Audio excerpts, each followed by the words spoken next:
Robert Waldorf Loveless, mais conhecido como Bob Loveless, foi um cuteleiro americano que projetou e popularizou diversas lâminas mundo afora, e foi amplamente reconhecido por suas inovações no mundo das lâminas. Nascido em 2 de janeiro de 1929 em Warren, Ohio, desenvolveu seu interesse por facas aos 14 anos em 1943, quando alterou a sua certidão de nascimento para se juntar à Marinha Mercante. Tendo servido como operador de torre de controle aéreo em Iwo Jima, testemunhou nos bares do porto diversas brigas envolvendo facas como ferramentas de ataque e defesa. Em 1950, Bob frequentou o Armour Institute of Technology e também estudou literatura e sociologia na Kent State, em Ohio. Mas foi em 1953, quando retornou à Marinha Mercante, baseada em New York, que Loveless visitou a Abercrombie & Fitch para comprar uma Randall Made Knives e descobriu que tinha uma fila de espera de 9 meses.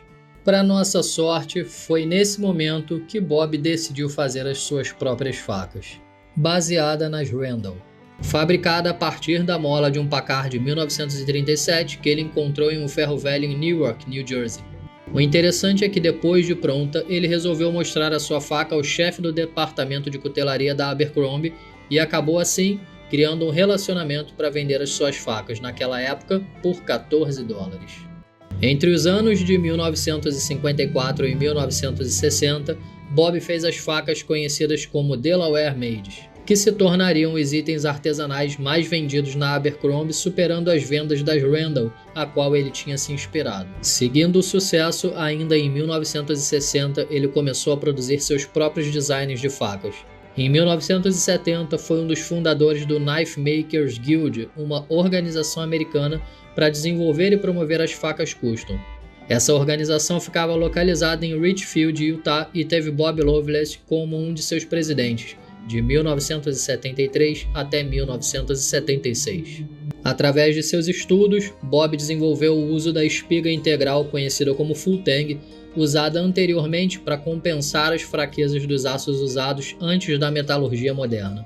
Loveless, já naquela época, afunilava a ponta da espiga, assim como afunilava também a ponta da lâmina, fazendo com que assim ela tivesse maior equilíbrio no centro. Processo esse conhecido como tapered tang. As talas ele prendia com parafusos, o que tornava as facas até mais resistentes. Há quem diga que existe o mundo das facas de caça antes e outro mundo depois de Loveless. Vale dizer que ele também era conhecido pelo desbaste hollow em suas facas e acabamentos extremamente polidos. Outra de suas criações icônicas foi a faca Fighter Big Bear, conhecida pela sua dupla guarda. Esse modelo foi desenvolvido pois muitas pessoas acabavam enfiando toda a guarda na caça, o que dificultava na hora de puxar. Sendo assim, mais uma solução foi criada pelo mestre. Esse modelo foi posteriormente reproduzido pela Cold Steel e pode ser encontrada à venda até hoje. Em 1972, Loveless introduziu o uso do aço ATS-34 no mundo da fabricação de facas, assim como o 154CM, que vemos no uso em lâminas industriais também até os dias de hoje. Aço esse desenvolvido pela Crucible, uma indústria americana de aços. Ele também foi o pioneiro no uso da micarta como material do cabo. Bob se considerava um benchmaker, que ao contrário do custom maker que desenvolve facas de acordo com pedidos de seus clientes, ele desenvolvia facas de acordo com suas próprias exigências, podendo o cliente escolher, geralmente, apenas o material do cabo de suas facas. Sendo assim, Bob desenvolveu diversos projetos que são reproduzidos até hoje por cuteleiros, como a New York Special, uma faca que, só para citar um detalhe, tem no encaixe do cabo na bainha um botão de pressão, coisa que eu não me lembro de ter visto em nenhum outro modelo de lâmina até então. Além das raras Kemps e as exóticas Pro Hunter, passando por suas Nessmucks, dentre outras. Para marcar suas lâminas, Bob usava o processo de eletroácido e imprimia no aço o famoso RW Loveless Maker Riverside, Califórnia. Mas, sem dúvida, seu logotipo mais famoso e marcante ficou conhecido como Reclining Nude, representado por uma mulher nua deitada de lado, de frente e de costas, em um perfil de cada lado de suas facas. As drop points eram o estilo de suas facas primárias, tendo sido ele o criador do estilo Drop Point Hunter e da guarda soldada. Bob também foi reconhecido por ser o primeiro cuteleiro a produzir uma faca tática. Em determinado episódio de sua vida, Bob se recusou a vender uma de suas lâminas de combate para um cliente, a menos que ele pudesse apresentar uma identificação policial ou militar que pudesse exigir uma faca como arma. E, por falar em militar, Bob também forneceu suas facas para as Forças Especiais do Exército dos Estados Unidos e para a CIA.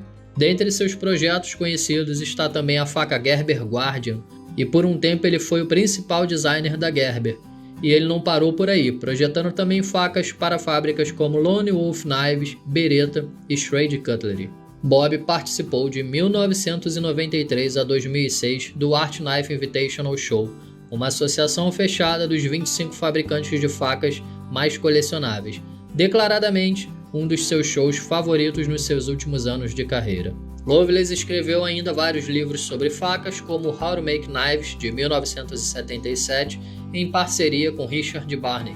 Outros autores também publicaram livros sobre a produção de facas, como Knife Making with Bob Loveless, do autor Durwood Hollis. Como grande influência que foi, Bob Loveless entrou para o Hall da Fama da revista Blade, no Blade Show de 1985, em Knoxville, Tennessee. Essa influência chega até mesmo às lâminas de produção industrial, como por exemplo a faca da fabricante chinesa Civive modelo Cloud Peak, uma homenagem ao estilo de Bob. No Brasil não seria diferente a sua influência, tendo em cuteleiros como Ricardo Romano, Fábio Lusa e Wagner Bonfim inspiração direta para seus trabalhos, reproduzindo uma gama de modelos criados por Bob. Bob Loveless faleceu em 2 de setembro de 2010, aos 81 anos, de câncer de pulmão, em sua antiga casa em Riverside, Califórnia. Em 2014, como homenagem à sua obra, 25 facas foram criadas com o nome de Pioneers of Loveless, ao valor de $3.500 na época. Posteriormente, a Damasteel Industries desenvolveu o aço RWL-34, que são as iniciais de seu nome, Robert Waldorf Loveless. Já dizia Bob Loveless: quando um homem pega uma faca, uma velha memória do inconsciente coletivo vem à tona. Uma faca é uma experiência ancestral. Foi a primeira ferramenta do homem e uma arma. O homem já riscava uma pederneira e cortava arestas antes de inventar a roda. Por mais sofisticados que nos tornemos, uma faca nos leva de volta à caverna. Se você gostou desse vídeo, curte, se inscreve e compartilha.